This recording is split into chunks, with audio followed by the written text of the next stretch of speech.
आधुनिक हो और अपनी परंपराओं और संस्कृति की जड़ों से जुड़ा हो। इस वर्ष हम वंदे मातरम के सृजन का 150वां वर्ष मना रहे हैं। एकता त्याग मातृशक्ति का ये गीत राष्ट्रवाद पुनर्जागरण का माध्यम बना और स्वदेशी आंदोलन का अहम शस्त्र भी।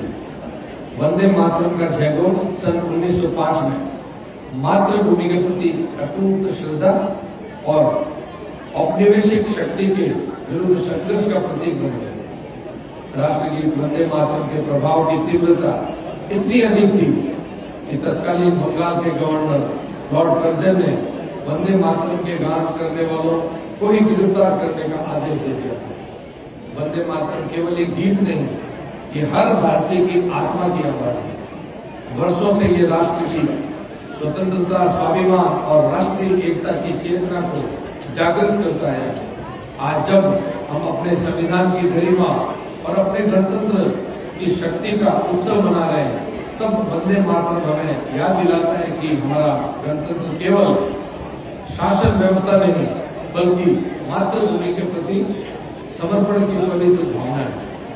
आइए इस ऐतिहासिक अवसर पर 150 वर्षों की इस अमर राष्ट्रभक्ति की विरासत को नमन करते हुए हम सब मिलकर उसी भावना को पुनर्जीवित करें। मेरे साथ पूरे जोश और गर्व के साथ बोलिए, वंदे वंदे वंदे।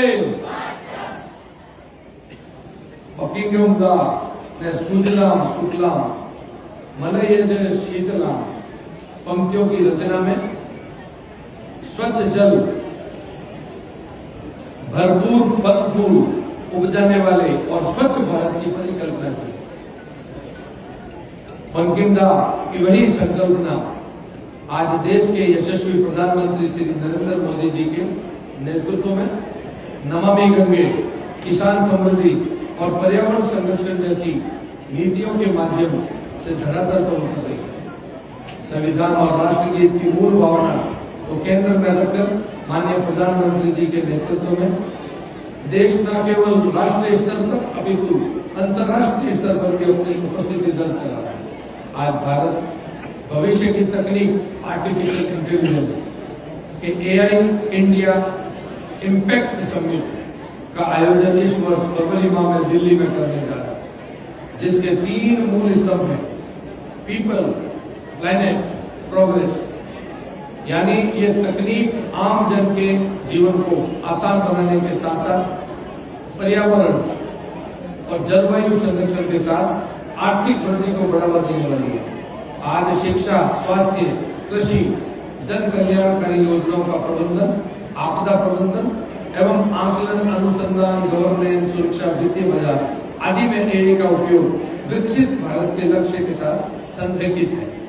माननीय प्रधानमंत्री श्री नरेंद्र मोदी जी के नेतृत्व में स्टार्टअप इंडिया ने देश को स्टार्टअप हब बनाया। डिजिटल इंडिया के परिणाम स्वरूप आज देश की 2.14 लाख पंचायतें भारत नेट से जुड़ी है। स्किल इंडिया ने युवाओं को आधुनिक कौशल से प्रशिक्षित कर स्वयं रोजगार के अवसर पैदा किए। GST 2 और विकसित भारत की जी राम जी जैसी नीतिगत सुधार से निश्चित ही आर्थिक क्रियाएं तीव्र होगी। इन सब के बीच माननीय प्रधानमंत्री जी के नेतृत्व में जुलाई 25 में काशी घोषणा फ्रेमवर्क को भी लागू किया गया, जिसका उद्देश्य विकसित भारत के लिए नशा मुक्त युवाओं के नशे की बढ़ती प्रवृत्ति और हमारे बाड़मेर जैसे अंतर्राष्ट्रीय सीमा स्थित भूभाग पर युवाओं का इसमें लिप्त होना निसंदेह एक बड़ी चुनौती साबित हो रहा है। गणतंत्र दिवस के इस पावन अवसर पर मैं यहाँ उपस्थित तथा प्रदेश के सभी युवाओं से अपील करता हूँ कि प्रण ले नशा मुक्त जीवन जीने और विकसित भारत के निर्माण में अपना योगदान देने का। आपका नशा मुक्त जीवन ही माननीय प्रधानमंत्री जी के नेतृत्व में विकसित भारत के विजन को साकार कर सकता है। राजस्थान केवल एक भूभाग नहीं बल्कि इतिहास की शौर्य गाथा और लोक संस्कृति का महासागर है। यहाँ महाराणा प्रताप का स्वाभिमान और पन्ना दाई का बलिदान है। यहाँ घूमर की धमक और कालबेलियों की गूंज है। यहाँ मीराबाई की भक्ति की गूंज और अल्लाह जलाई बाई का मांड का सुर। यहाँ सुइया माँ का मेला आस्था का कुंभ है और रामदेवरा और मल्लीनाथ जी का मेला जन जन की श्रद्धा का पर्व है। यहाँ गणगौर का गीत संस्कृति की मिठास और गुड़ले का द्वीप हमारी परंपरा का उजास है। यहाँ गौ संरक्षक बाबूजी लोक देवता बनकर लोक जीवन की रक्षा करते हैं और दादू की वाणी मानवता को सत्य, संयम और प्रेम का पाठ पढ़ाती है। यहाँ जसनाती परंपरा का अग्नि नृत्य शौर्य और साधना है और बाड़मेर का गैर हमारी सामूहिक चेतना का उत्सव है। यहाँ पग पग पर प्रेम और भाईचारे का संदेश है। 7 बार और 9 त्योहार की हमारी संस्कृति ने हम सबको एकता, प्रेम और भाईचारे के धागे में पिरोया है। इन सब के साथ आज का राजस्थान अपनी संस्कृति विरासत के साथ साथ आधुनिक विकास की नई परिभाषा भी लिख रहा है। राजस्थान की शौर्य गाथा अब युद्ध के मैदानों से निकलकर उद्योगों की गलियारों तक पहुंच चुकी है। 33 महासागर के गर्भ से उत्पन्न ये मरुभूमि किसी समय अपने विकट भौगोलिक परिस्थितियां और पिछड़ेपन से जानी जाती थी, लेकिन यहाँ के जुझारू निवासियों ने अपनी मेहनत और लगन से इस क्षेत्र की काया पलट दी है। थार की ये भूमि आज पचपदरा रिफाइनरी और पेट्रोजोन के साथ भारत की पहली इंटीग्रेटेड रिफाइनरी की साक्षी बनने जा रही है।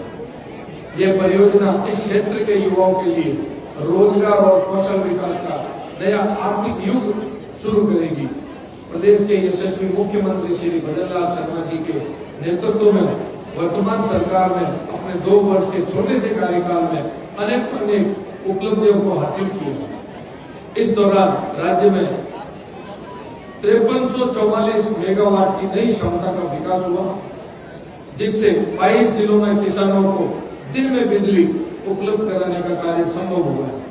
24,976 करोड़ रुपए के निवेश से 36,140 किलोमीटर सड़कों का विकास के कनेक्टिविटी और लॉजिस्टिक क्षमता में भारी सुधार हुआ है। मुख्यमंत्री वृक्षारोपण अभियान के तहत 18.75 करोड़ से अधिक पौधे रोपे गए, जो राज्य में हरित आवरण बढ़ाने की दिशा में ऐतिहासिक कदम है। इसी दौरान खाद्य सुरक्षा योजना के लाभार्थी का सटीक पुनर्गठन कर 37 लाख अपात्र नाम हटाए गए और 65 लाख नए पात्र नाम जोड़े गए, जिससे लाभ सही लोगों तक पहुंचा। एक जिला एक उत्पाद नीति, MSME नीति, एकीकृत क्लस्टर विकास नीति, टेक्सटाइल एंड अपैरल नीति, लॉजिस्टिक नीति, डेटा सेंटर नीति, ट्रेड प्रमोशन नीति और राजस्थान एक्सपोर्ट प्रमोशन नीति जैसे अहम निर्णयों से आज प्रदेश के युवा, किसान, महिला, बच्चे और गरीब आर्थिक रूप से मजबूत हो गए। राजस्थान एक्सपोर्ट प्रमोशन नीति और हमारे सूक्ष्म एवं लघु उद्योगों की मदद से राजस्थान का निर्यात 83,704 करोड़ से बढ़कर 97,117 करोड़ तक पहुंच गया, जिसको अगले 5 वर्षों में 1.5 लाख करोड़ रुपए तक पहुंचाने का लक्ष्य है। यशस्वी मुख्यमंत्री महोदय ने कृषि, पर्यावरण, उद्योग, खेल तथा पर्यटन सभी क्षेत्रों को समन्वित रूप से आगे बढ़ाने के उद्देश्य से पंच गौरव योजना का शुभारंभ किया। इस महत्वाकांक्षी योजना के अंतर्गत प्रत्येक जिले के विशिष्ट पहचान और अर्थव्यवस्था को सशक्त बनाने के लिए एक कृषि उत्पाद, एक वन्य प्रजाति, एक औद्योगिक उत्पाद, एक खेल और एक प्रमुख पर्यटन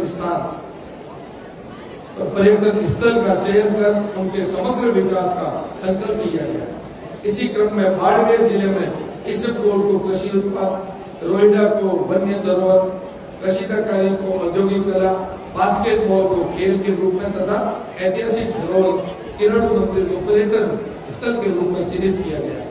ये पहल न केवल स्थानीय प्रतिभा और संसाधनों को राष्ट्रीय पहचान दिलाएगी, बल्कि क्षेत्रीय अर्थव्यवस्था को सुदृढ़ कर आत्मनिर्भर भारत की दिशा में एक सशक्त कदम सिद्ध होगी। अंत में पूर्व प्रधानमंत्री भारत रत्न अटल बिहारी वाजपेयी जी की रचना की कुछ पंक्ति के साथ वाणी को विराम देना चाहूंगा। भारत जमीन का टुकड़ा नहीं, भारत जमीन का टुकड़ा नहीं, जीता जागता राष्ट्र पुरुष है।